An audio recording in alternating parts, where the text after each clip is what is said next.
Hi there. This week's blog post of September the 16th is on half square triangle squares. It was related to my block of the week, block number 2.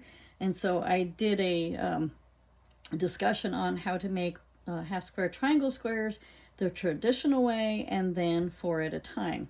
So I figured I would do a demo, and that way you can see me actually do it. So first of all, I'm just going to show you how to prepare the squares, and then we will go to the sewing machine, and then I will sew them, and then we'll come back to the cutting table, and then we will cut the units apart, and I'll show you how I go ahead and size them up to make sure they're the correct size.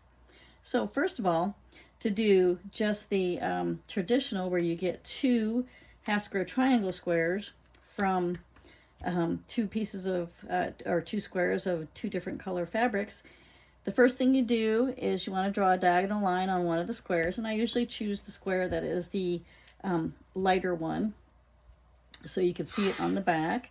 So what I do is I take my ruler and I carefully line it up with the corners of my square, and then I use a mechanical pencil to draw a light line. So as you can see, it might be a little hard to see the pencil line, but there it is. So then the next thing you're going to do for this one is you're going to place both squares right sides together, one on top of the other, and you always want to keep the one with the drawn lines on top so you can see it for when we go and do our stitching. So that is going to make us 2 half square triangle squares. Now if you want to do 4 at a time, you are going to have bigger squares to make 4 at a time, and I have the formula in the blog post of September 16th, this week's blog post. But actually the formula is you take your finished size of your half square triangle square that you want, multiply that by 2, and then you add 1 3/4 inches, and then that is going to be the size of the square that you need to cut from each fabric.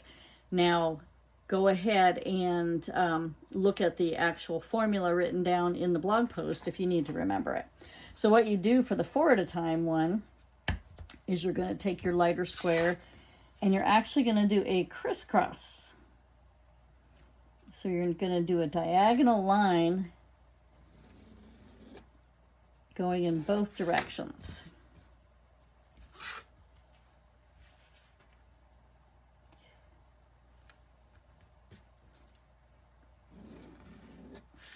So now I have the diagonal line going in both directions on this square. And then just like for the 2 at a time, you're going to put the squares right sides together, layered on top. And now it's time to go to the sewing machine. Okay, so here we are at the sewing machine. And what I like to do with my squares that I'm getting ready to stitch is I like to just put a pin over on either side so the 2 pieces don't shift while stitching. And then what you're going to want to do is you're going to stitch a scant 1/4 inch on the side of the line. So how I do that is I have a 1/4 inch quilting foot, and so right here is where my 1/4 inch is. And so then if I place the edge of my foot just to the left of that drawn line, it'll give me, actually, sorry about that, just to the right of the drawn line, just a teeny tiny bit. It gives me a scant 1/4 inch instead of a full 1/4 inch. And I like the scant 1/4 inch on these because then I could always trim down the size of the half square triangle that results, instead of having to throw something away where it ends up it's not the right size. So the first thing you do is you sew on this side of the line.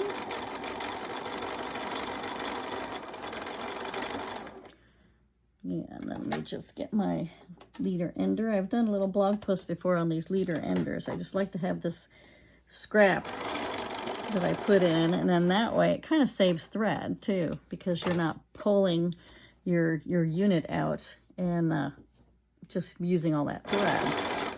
So then I do the other side. So once again, I line it up scantly to the right. And so again on the other side of the drawn line. So when I pull it out, I'll show you. So as you can see, there's a sewn line on either side of my drawn line.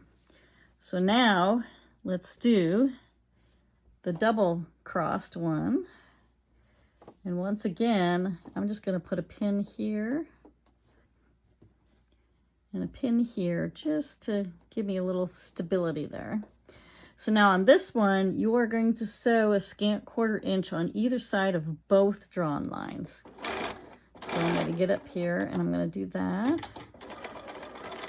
I'm going to go this way first.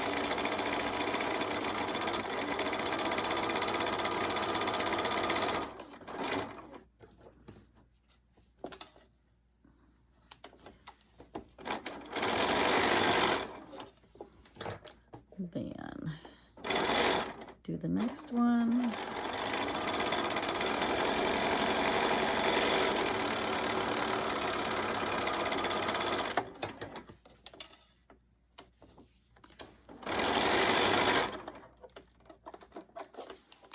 And then I will do these other two sides.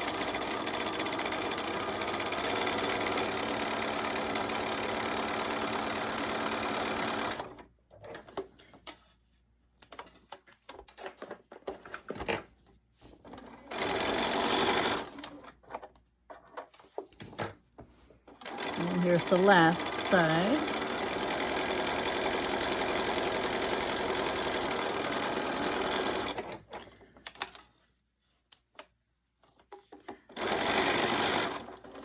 So now, as you can see on this one, on either side of the crisscross drawn lines, we have the sewn lines.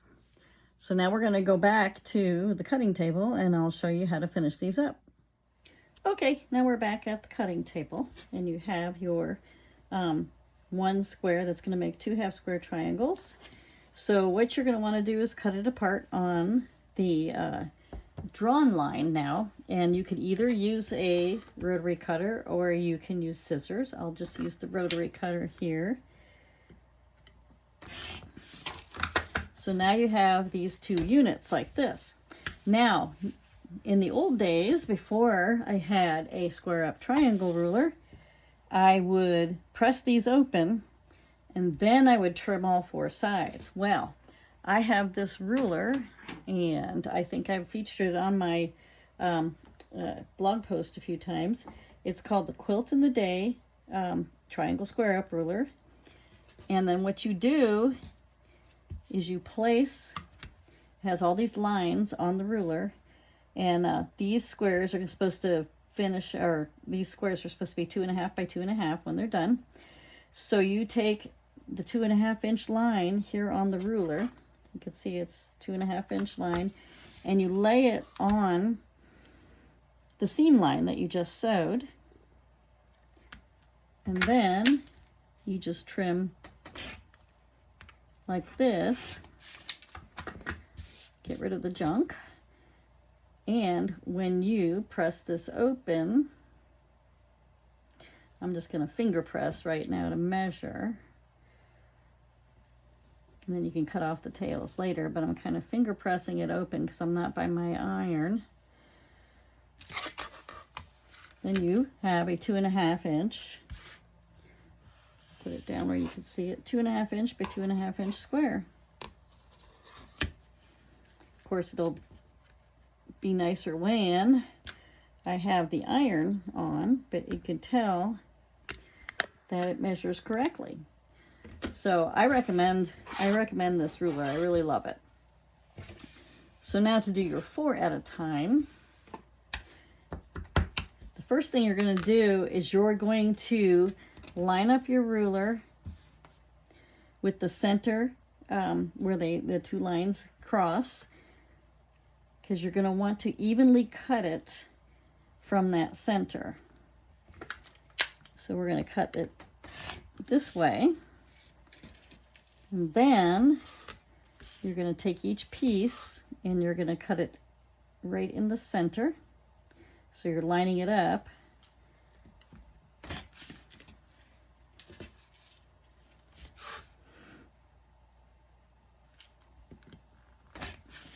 So as you can see, now I have these 4 little units.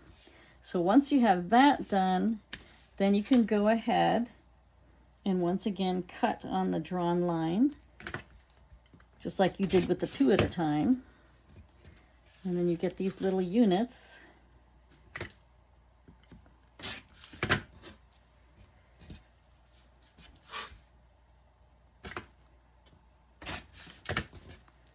Just like this.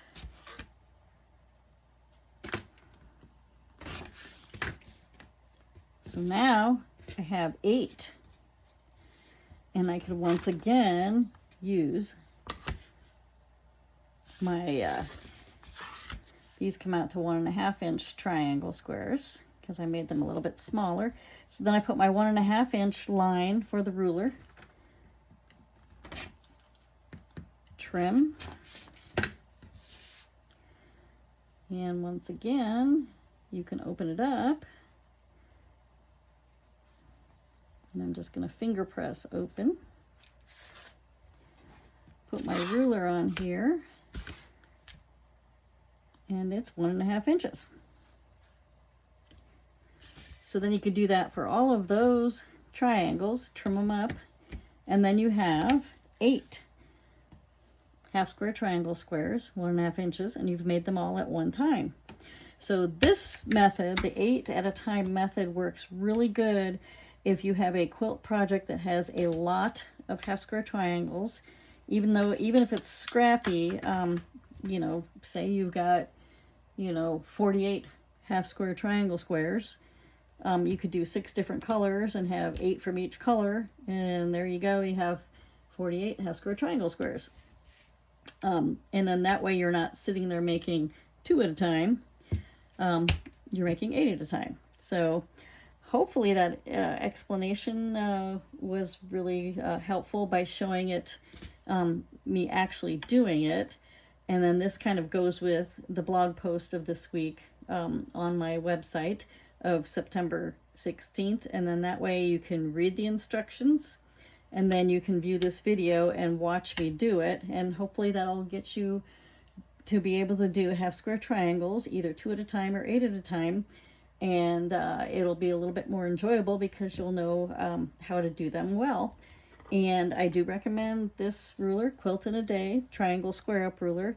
This one is a 6.5-inch one because you can trim up triangle squares as large as 6.5 inches. And I believe they do have larger ones. So depending on what size triangles you work with a lot, triangle squares, they have the ruler for you.